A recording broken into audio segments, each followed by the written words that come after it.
So what you're looking at here is our route on day one. We left entry point 30 at about 7:30 in the morning. Follow along this path to the north a little bit and then turn back south, going all the way through Lake 1.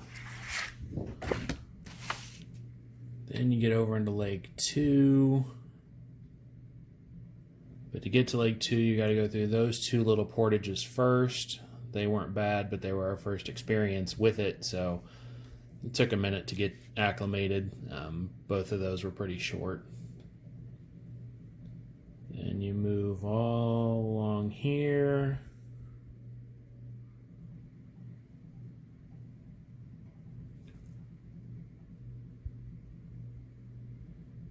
Then you get over to the end of this map. And move on to this one. You can see just how long of a travel that was. Started here, a couple little shallow water crossings. Water was about 3 feet low, so we actually had to do some low water portaging through there.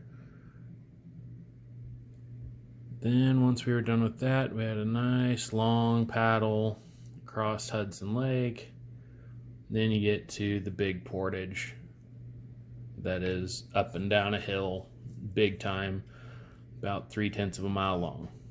Then you continue through Lake 4, Lake Hudson. Then you're into Insula.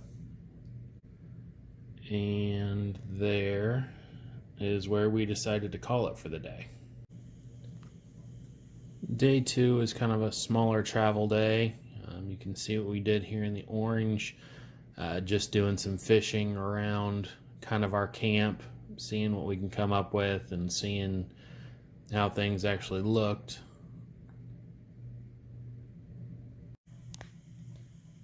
Day 3 was another fishing day. You can see in the dark blue line that we kind of hugged that western shore.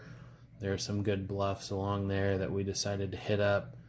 And then Paul and I decided to cross over the channel and go through this little gap over here, and shoot up this way just to see what was up there.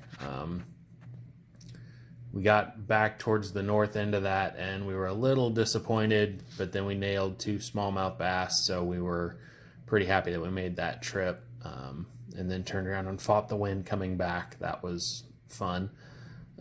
Then back through the channel and then back to campsite. That day we had, Paul and I caught 5 or 6 fish, and so did Louie and Chris, so we ate like kings that night.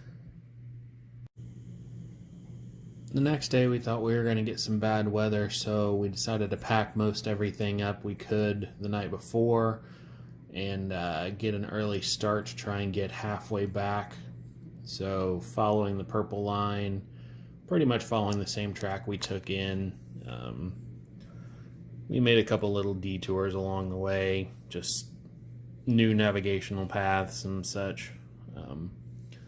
But we got through the long portage, which was really what we wanted to get done, and then made it to the low water crossings and through there, and then we got to this campsite and decided to stay the night there and pack out everything the next day and finish up.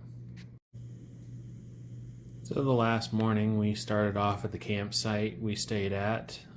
We didn't get near the weather we thought we were going to get, just a little rain off and on, a little windy, no big storms or anything. So we headed out nice and easy, making our way back. Very lucky we didn't run into any of the big weather that the emergency broadcast said we could see. Downside was it was fairly windy and we had to fight the wind most of the way back.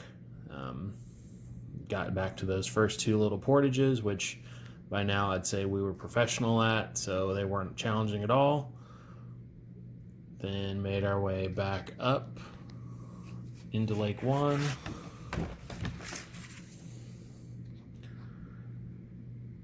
and back around to the start. And that was the end of the trip. Little bittersweet for it to end, but we are glad we got back on land and didn't run into any of the bad weather that we were anticipating.